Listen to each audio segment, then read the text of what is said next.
নমস্কার দর্শক বন্ধুরা, রেড স্পোর্টস বাংলা আপনাদের সবাইকে স্বাগত। আপনারা সবাই জানেন যে মোহনবাগান সুপার জায়ান্টস এই মুহূর্তে অশ্বমেধের ঘোড়ার মতন দৌড়চ্ছে আইএসএলে এবং খুব কিছু অঘটন না ঘটলে কয়েকটা ম্যাচ বাকি থাকতেই তারা আইএসএল লিগ শিল্ড রিটেন করবে, কেন গতবারও কিন্তু সাফল্য এসেছিল।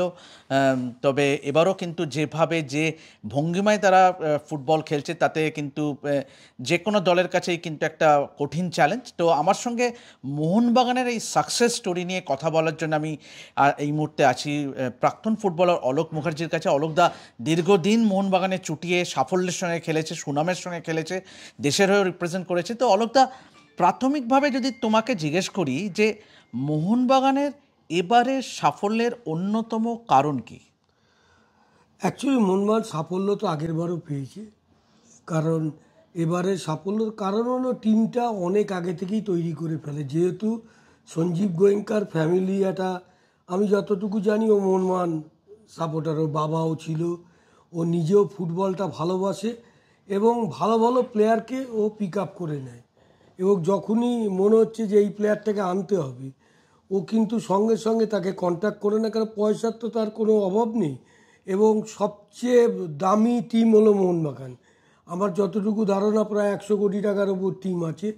তা সেইখানে সবচেয়ে বড় জিনিস যেটা বুদ্ধি করে করেছে, যেহেতু ও ফুটবল খেলেনি, হয়তো খেলেছে কিনা আমি জানি না, কিন্তু ফুটবল প্রেমিকও, যার জন্য ও রিজার্ভ বেঞ্চটাকেও সমশক্তিমান করে রেখে দিয়েছে।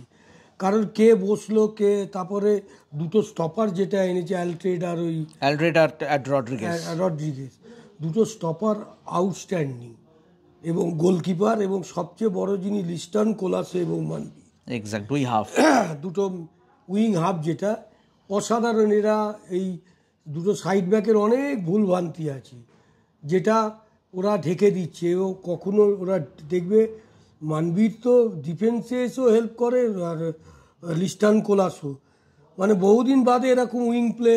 কারণ অন্য টিমের যদি এই উইং প্লে থাকতো, এই মোহনবাগান ডিফেন্সকে কিন্তু ঝামেলায় ফেলে দিত। এবং মোহনবাগান অনেক আইএসএলও গোল খেয়েছে, তার আগেও তোমার মোহনবাগান অনেক গোল খেয়েছে। এবং মোহনবাগান দুটো সাইড ব্যাক নিঃসন্দেহে, সুভাষিস 6টা গোল করেছে, তাকে কখনো ছোট করা যাবে না। কেউ সেট পিস মুভমেন্টে হাইটটা ভালো বল, কিন্তু ডিফেন্সিভ পার্টে অনেক গ্ল্যাপস আছে। কারণ ওই জায়গাটাতে আমি দীর্ঘ 18-20 বছর খেলেছি, তা আমি এই জায়গাটা ভালো বুঝি। ও নিঃসন্দেহে, ওকে আমি খাটো করছি না, মোহনবাগান কাপ দীর্ঘদিন খেলছে, কিন্তু আশিস রায়ও অনেক ডিফেন্সিভ ল্যাপস আছে। যে ছেলেটা সবচেয়ে ভালো লাগছে দীপেন্দু বিশ্বাস, এই ছেলেটা কিন্তু খেলার সুযোগ পাচ্ছে না, যেহেতু দুটো ফরেন স্টপার, সাউন্ড স্টপার রয়েছে। এবং যখনই ও সুযোগ পেয়েছে পরপর দুটো ম্যাচেই কিন্তু, একটা ম্যাচে সাইড ব্যাকও ভালো খেললো, রাইট ব্যাকে ভালো খেললো। ছেলেটার মধ্যে সবচেয়ে বড় জিনিস, ছেলেটা খেলার মধ্যে থাকে, এবং ছেলেটা সবচেয়ে বড় জিনিস ট্যাকলিং খুব ভালো, এবং স্ট্রেংথ আছে গায়ে। এবং এই ছেলেটা যে কোনো টিমের, এই মোহনবাগান টিমেও যদি না থেকে অন্য ইস্টবেঙ্গল, মোহামেডান, বাইরের যে কোনো টিমে কিন্তু আজকে কিন্তু সুপারস্টার হয়ে যেত। যেহেতু ও খেলতে পারছে না, সেহেতু কিন্তু যতটুকু খেলেছে, এর আগে ম্যাচে একটা গোল করেছিল, এবং লাস্ট ম্যাচে ওর পাশ থেকে একটা গোল হয়েছে। এই ছেলেটা বয়স অল্প, এবং যাই হোক, এই ছেলেটাকে মোহনবাগান কালেক্ট করেছে, এটা মনে একাডেমি ছিল, আমি যতটুকু জানি। সেইখান থেকে এরকম একাডেমি থেকে যদি ছেলে আসে, তো ভারতবর্ষে ফুটবলে ইমিডিয়েট এইসব ছেলেকে, বিষ্ণু, বিশাল কায়েতকে তো কোনো মতেই এখন ইন্ডিয়া টিমের সেকেন্ড গোলকিপার, ফার্স্ট গোলকিপার কেন জানি না, যার জন্য ক্রমশ র্যাঙ্ক পেছিয়ে যাচ্ছে। কারণ যে ভালো খেলবে, সে যেই টিমেরই হোক, তাকে তুমি নিয়ে টিম করো। এবং চেন্নাইয়ের ঈশা বলে ছেলেটা, যে হাফ খেলছি নেপালি মতো, আগের দিন 2 অল করলো, সেন্টারটা করলো, ওই ছেলেটাও ভালো খেলছি।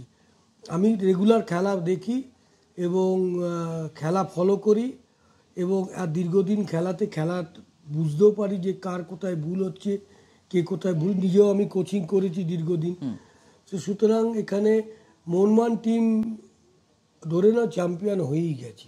অরুদা, তুমি কোচিং প্রসঙ্গে আসে, যেহেতু আপনি দীর্ঘদিন কোচিংও করেছেন সাফল্যের সঙ্গে, মলিনাকে দেখে কি মনে হচ্ছে? যখন জুয়ান ফার্নান্ডো গত মরশুমে ছিলেন, এই মরশুমে কিন্তু মলিনাকে আনা হয়েছিল এবং প্রথম দিকে কিন্তু শুরুটা সেরকম হয়নি, বিশেষ করে ডুরান্ট কাপে, কিন্তু যত দিন গেছে তিনি কিন্তু তত দলটাকে সাজিয়ে নিয়েছে। এবং আজকে ওভারঅল বাইরে থেকে দেখে আপনার কোনটা সব থেকে ভালো লেগেছে মলিনার কোচিংয়ে?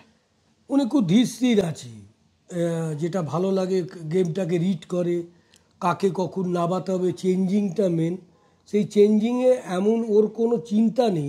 এরকম টিম থাকলে একটা কোচের সবচেয়ে সুবিধে, ধরো কারুর লেগে গেল, দেখো তুমি কামিংস আর পেট্রোটার মতো প্লেয়ার বসে রয়েছে, সেখানে ভাবতে পারছো যে কোনো টিমে গেলে এরা দুজনেই বাজিমাত করে দিতে পারতো। সেখানে ওর মতো প্লেয়ারকেও মাঠের বাইরে রেখে দিয়ে, এবং যখনই রিপ্লেস করছে, ধরো কোনো ফরওয়ার্ড যদি এক্সস্ট হয়ে যায়, তখন সঙ্গে সঙ্গে চেঞ্জে এমন একটা প্লেয়ার আছে 19-20 সেইখানে কোচের কারিশমা হচ্ছে, টিমের যে গঠন করে দিয়েছে, যারা এই টিমটা করে দিয়েছে তাদের আমি বাহবা জানাবো। এক্স্যাক্টলি। কারণ এই টিম নিয়ে যে কোনো টিমকেই, আর সবচেয়ে বড় জিনিস, মোহনবাগান পাঞ্জাব ম্যাচেও তো পাঞ্জাব হাফ টাইম পর্যন্ত দারুণ খেলেছে এবং গোলটা মিস করে গেছে, ওই রকম ফাঁকা গোল ওরাও পায়নি। গোল তার 1 মিনিট বাদে গোল করার পর সবচেয়ে মোহনবাগানের প্লাস পয়েন্ট হলো, মোহনবাগান যদি 1 গোলও খেয়ে যায়, 2 গোল 3 গোল চাপিয়ে দেওয়ার ক্ষমতা আছে, টিমটার এত ব্যালেন্স আছে। তো এই টিম নিয়ে কোচের ভাবার কোনো জায়গা নেই। কোচের একটাই ডিউটি, বা যারা ফিজিও আছে, এই টিমটাকে ফিট রাখা। এই ফিট থাকলে, এবং যথেষ্ট দৌড়চ্ছে, আর ধরাছোঁয়ার বাইরে চলে গেছে 34 আর 46। সুতরাং এই মুহূর্তে এসে 4-5টা ম্যাচ বাকি আছে, মোহনবাগান 52 পয়েন্ট, যদি দুটো ম্যাচও যেতে 52 পয়েন্ট, এক্স্যাক্টলি। তাহলে জামশেদপুর যদি সব ম্যাচ যেতেও, তাহলে কিন্তু এই 52 গিয়ে থামবে, 52 গিয়ে থামবে, এবং গোল অ্যাভারেজে অনেক অনেক এগিয়ে। অলোকদা, আরেকটা জিনিস, তুমি ডিফেন্সের কথা বললে, তুমি নিজেও একজন ডিফেন্ডার। এই মুহূর্তে সব থেকে বেশি ক্লিন শিট কিন্তু বিশাল কায়েত এবং মোহনবাগানের ডিফেন্স, কেননা আমার যতদূর ধারণা, আমি যদি if I am not wrong, 18টা গোল খেয়ে 14টা কি 18টা গোল খেয়েছে। তো এত কম গোল কিন্তু আইএসএল এই মরশুমে কোনো দল কিন্তু এত গোল কনসিড করেনি। তো তুমি টম অলড্রেডের কথা বললে, আলবার্টো রড্রিগেজের কথা বললে, দীপেন্দ্রের কথা বললে, তো ওভারঅল তোমার কি মনে হয়, তুমি কি শ্রেয়টা বেশি দেবে ডিফেন্সকে, নাকি মোহনবাগানে একাধিক গোল করার লোক, কেননা ম্যাকলারেন আছে, কামিন্স আছে, সেই সঙ্গে মানভীর, কোলাস, লিস্টন গোল করছে, তো গোল করা না গোল খাওয়া, কম গোল খাওয়া? কেন দেখো, একটা ট্রফি জিততে তোমাকে গোল করতে হবে, যেমনই তেমন একটা ম্যারাথন লিগে কিন্তু তোমার গোল কত কম খাবে তার উপরেও কিন্তু নির্ভর করছে। সেখানে কিন্তু মোহনবাগান অন্য সব দলকে টেক্কা দিয়েছে। টেক্কা তার কারণ হলো, মোহনবাগানে হাফ লাইন বলো, ফরওয়ার্ড লাইন বলো, অন্য টিমকে এত প্রেশারে রাখছে। ডিফেন্সে খুব একটা যে প্রেশার আছে তা নয়, কিন্তু ডিফেন্সে তোমায় বলছি, দুটো স্টপার যদি সাউন্ড থাকে, সে সাইড ব্যাকে তোমার খামতিটা পূরণ করে দিতে পারে, সেইটা করে দিচ্ছে। এবং দুটো স্টপার আউটস্ট্যান্ডিং খেলছি, মানে ও গোলও করেছে 4টে, প্রায় একটা অ্যালট্রেড নাকি, ও গোলও করেছি, কর্নারের থেকে গোলও করে গেছে ও। সুতরাং তারপরে সবচেয়ে বড় জিনিস, এই লিস্টন, কোলাসে এবং মানবীর উইং ব্যাককে এত এসে হেল্প করছে, আর টিমটা এত মোবিলিটি, মানে যখনই অ্যাটাক করছে, জাস্ট লাইক যখন অ্যাটাক করছে দেখবে পুরো উইং প্লে করছে, লোটাস হয়ে যাচ্ছে।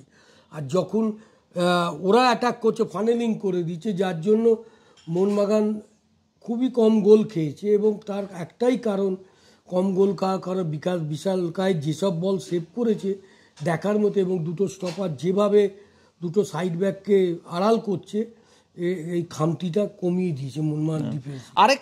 আরেকজনের কথা না বললেই নয় অলোকদা, সেটা হলো জেমি ম্যাকলারেন। ও কিন্তু বারংবার নাবজে নেমে ডিফেন্সকে সাহায্য করছে, এবং সেই সঙ্গে আপুইয়া। আমার তো মনে হয় এই মরশুমে সব থেকে ভালো যদি রিক্রুটমেন্ট হয়ে থাকে অ্যাপার্ট ফ্রম বিদেশিদের থেকে, আপুইয়া যে রোলটা প্লে করে, তুমি আপুইয়া নিয়ে প্রচুর পরিশ্রম করে, এবং ওর কোনো ওকে আমার মনে হয় কোচ বলে দিয়েছে, তুমি ফ্রি খেলো, যেখানে বল সেখানে থাকো। ম্যাকলারেনও খুব পরিশ্রম করে, এবং একটা টিম তখনই 11 জনে 8 জন যদি ভালো খেলে, সেই টিম দাঁড়াতে বাধ্য। কারণ this is not a cricket একটা প্লেয়ার সেঞ্চুরি করে গেলে টিমটা দাঁড়িয়ে যায়। এখানে তো ফুটবল তোমাকে অন্তত 11 জনে 8 জনকে সাউন্ড খেলতে হবে, সেইটা মোহনবাগান খেলছে। এবং রিপ্লেসমেন্ট তুমি কি দেখো বাবু, কারা বসে আছি, যে হাফটা বসে যাচ্ছে পরের যে হাফটা নামছে সেও সমতুল্য সমমানের। সেইটা মোহনবাগান কিন্তু মোহনবাগান সেই টিমই সাকসেস হয় যে টিমের রিজার্ভ বেঞ্চ ভালো থাকে। এই রিজার্ভ বেঞ্চ এদের এত ভালো আছে, কোচকে পেছন দিকে তাকিয়ে চিন্তা করতে হয় না আমি ওর জায়গায় একে নামাচ্ছি, কারণ জানে ওর জায়গায় একে নামালে ও সেম পারফরমেন্স করবে, বরঞ্চ বেটার করে দিতে পারে, সেটাই করছে। তা অলোকদা, তুমি আমরা যেটা যেটা মনে করা হচ্ছে যে মোহনবাগান 2টো ম্যাচ বাকি থাকতেই হয়তো খুব সম্ভবত লিগ সিল রিটেন করবে, কিন্তু এই টিমটাকে যদি তুলনা করতে হয় মোহনবাগানের সর্বকালের সেরা টিমের সঙ্গে, তুমি কোথায় রাখবে এই টিমটাকে? অ্যাকচুয়ালি দেখো, এখন তো মানে সর্বকালের সেরা টিম বলতে আমাদের সময় তো সবই তো ইন্ডিয়ানস হলে 2-1টা ফরেনার থাকতো, সুতরাং এখানে 5খানা ফরেনার খেলছি। কারণ আমাদের সবচেয়ে দুঃখ লাগছে যে কলকাতার সয়েলের প্লেয়ারই নেই। সুভাশিস আছে আর দীপেন্দু আছে, সে মাঝে মাঝে খেলে না, একাই সুভাশিসই খেলছে। আরও ভালো লাগতো যদি কলকাতা মানে বাংলার প্লেয়াররা যদি থাকতো, তাতে কিন্তু অনেক বেশি চার্ম হতো। আমাদের সময় ধরো না, আমরা এখন যদি ট্রেনে ফেনে আসি, এখনো আমাদের লোকে এখনো যে তোমাদের ক্রেজ আছে, যেহেতু খেলা ছাড়ার পরও কোচিং করেছিলাম, মানুষ এই প্রজন্মের ছেলেরাও আমাদের একটু আধটু চেনে।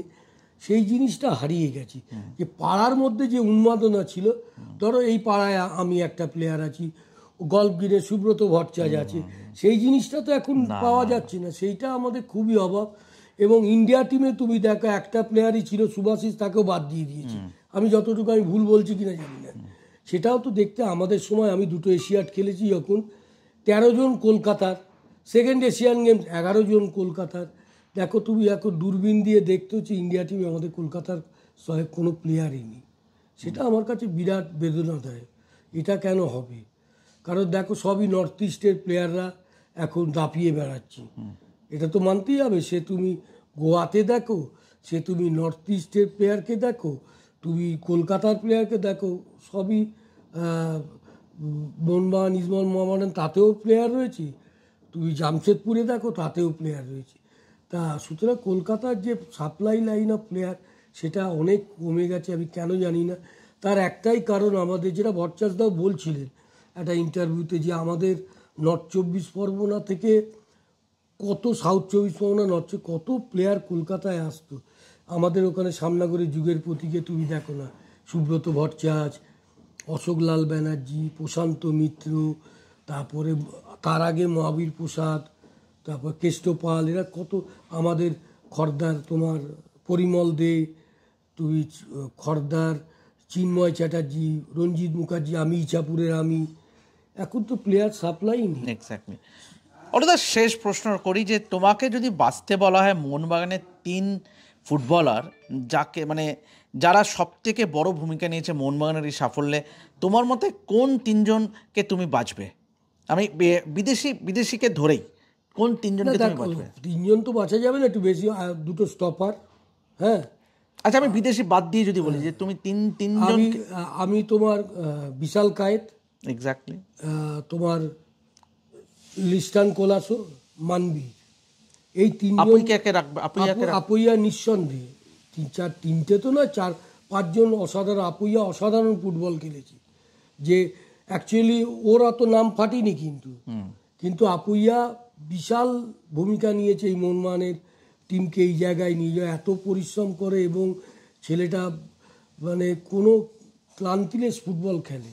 সুতরাং 4-5 জন তো ভূমিকা থাকেই, তার মধ্যে ফরেনাররাও রয়েছে, ভালো ভালো ফরেনার নিয়ে এসছে, যেমন ইস্টবেঙ্গল যে ফরেনারটা নিয়েছে, ওই নতুন যেটা খেলছে এখন, রিচার্ড সেলিস, এই সেলিসের মতো যদি ফরেনার থাকতো ইস্টবেঙ্গলের এই হালত হতো না, অনেক দেরি করে এনেছে। তারপর স্টপার দুটো মোহনবাগান স্টপারের ধারে কাছে নয়, একটা তো চোটের জন্য বাইরে আছে, ও স্লোয়ার অনেক, সাইড ব্যাকও কম্পারেটিভলি মোহনবাগানের অনেক বেটার। সুতরাং ইস্টবেঙ্গল যদি এই ফরেনার নিয়ে আসতে পারতো ভালো, এই সেলিজের মতো, আমি জানি না এই ছেলেটা আজকে হ্যাঁ মেসি, রাফায়েল মেসি বাউলি কি খেলে মনে হয় আজকে খেলা অ্যাটাকিং মিডফিল্ডার খেলে, ও আজকে খেলবে বলছে নাকি রিজার্ভ বেঞ্চে রাখবে। যাই যদি খেলে বোঝা যাবে ও কতটা সাকসেস, ও কতটা ভালো। কিন্তু এই ফরেনারটা আগে আনা উচিত ছিল, যেটা এই মানে মনমানে কথা বলতে ইস্টবেঙ্গল চলে আসছে। এই ইস্টবেঙ্গল ক্লাব, এই যে যারা মনমান ক্লাবে রিক্রুট করছে তোমার, তারা কি ফুটবলটাকে ভালোবাসে, ফুটবলটা বোঝে এবং অনেক আগে থেকে। কিন্তু এই ইমামি আমার মনে হয় না ইস্টবেঙ্গল অফিসিয়াল এই ফরেনারদের এনেছি, কারণ আমিও যেহেতু ইস্টবেঙ্গল এক্সিকিউটিভ কমিটিতে আমরা আছি, আমি প্রশান্ত দায়রা অনেকেই আছে। সুতরাং এই ইস্টবেঙ্গল কিন্তু মাইকোকেরো, ডগলাস, ওমেলো, জুনিয়র এদের এনেছি, সেই স্ট্যান্ডার্ডের ফরেনার এরা নয়। ভালো ফরেনার থাকলে কিন্তু ইন্ডিয়ান প্লেয়ার রিক্রুটমেন্ট কিন্তু খারাপ হয়নি। তাতেও তোমার আনোয়ার ফানোয়ার ইঞ্জুরি হয়ে গেছে। এত ইঞ্জুরি কেন হয় আমাদের সময়? তো আমি ভাই মনাদা, সুব্রত ভট্টাচার্যকে আমি কোনোদিন বসে থাকতে দেখিনি। ইঞ্জুরি, এত প্রাচুর্য রয়েছে, এত ফিজিও রয়েছে, একটু অ্যাঙ্কেলে লাগলে বলছে খেলে না। সেটা এখন বলছে নাকি ফুটবলের চেঞ্জ হয়ে গেছে। কী চেঞ্জ হয়েছে? তোমার একটা প্লেয়ার ফুল সুস্থ অবস্থায় কেউ খেলতে পারে তুই বলো? সেটা খেলে না। আনোয়ার তো এত ঘটা করে নিয়ে এলো, খেলছেই না। তাই ইস্টবেঙ্গল করবে, তাই কোচটা টিমটাকে অ্যাটলিস্ট একটা ভদ্রস্থ জায়গায় এনেছে এবং দৌড়চ্ছে। এবং ইন্ডিয়ান প্লেয়ার, ফরেনার ইস্টবেঙ্গলের রিক্রুটমেন্ট ভালো হয়নি। অলোকদা ধন্যবাদ তোমাকে। আপনারা শুনলেন যে অলোক মুখার্জির মুখে যে ভালো বিদেশি চয়ন কিন্তু মোহনবাগানের সাফল্যের অন্যতম কারণ, এবং অলোকদার মুখ থেকে আমরা শুনলাম বিশ্লেষণ যে কেন মোহনবাগান এত ডমিনেট করছে এই মরশুমে আইএসএলে। তো এভাবেই দেখতে থাকুন রেড স্পোর্টস বাংলা, এবং ফুটবলের যাবতীয় আপডেট পেতে গেলে অবশ্যই চোখ রাখুন রেড স্পোর্টস বাংলার পর্দায়। আমি দেবাশিস আপাতত সাইন অফ করছি। ধন্যবাদ।